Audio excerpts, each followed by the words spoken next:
Play பண்ண அது எங்கேயோ மிஸ்ஃபயர் ஆயிருக்கு. அது எனக்கு புரியுது. அவ்வளோ மேடு இல்லைண்ணா, எனக்கு புரிஞ்சிருச்சு. நீ ஒரு பிளே பண்ண, அது மிஸ்ஃபயர் ஆயிடுச்சு. அதுக்கப்புறம் நீ அதுல இருந்து விலகிட்ட, அதுக்கப்புறம் அதை வந்து முடிச்சு வச்சிருக்க. கரெக்டா?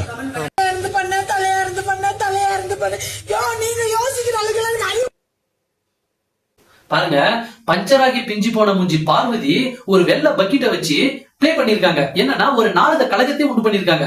என்னடா நாரத கழகம் யாரை வச்சு இது உருவாக்குறாங்கன்னு பாத்தீங்களா? யாரு? நம்ம விக்ரம வச்சுதான். ஏன்னா இவன் ஒரே இடத்துல பூசணிக்காய் மாதிரி உட்காந்துட்டே இருக்கான். இவனை கோழி முட்டை போட இடம் தேடுற மாதிரி திரும்ப விடணும் அப்படின்ட்டு கேப்டன் யாரு ராணிப்பேட்டை ராங்கி ரம்யா கிட்ட போய் டிஸ்கஷன் போயிட்டு இருக்கு. ஏன்னா ரம்யா இதுவும் நம்பாம பார்வதி ஒரு பாண்டாயில்னு தெரிஞ்சும் இவன் வந்து சரி எதை வச்சு ஒன்று பண்ணலாம் அப்படின்னு பிளே பண்ணிடுறாங்க. பிளே பண்ற கடைசியில் வந்து பாத்தீங்கன்னா யாருக்கு?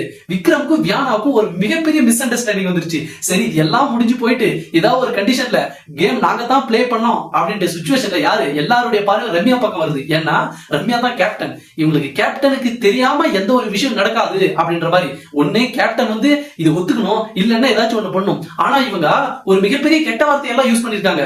இவங்க விட்ட வார்த்தைக்கு வண்டலூர் ஜூலோட வரிக்குதிரை சாணியை தூக்கி எடுத்து மூஞ்சில அடிக்க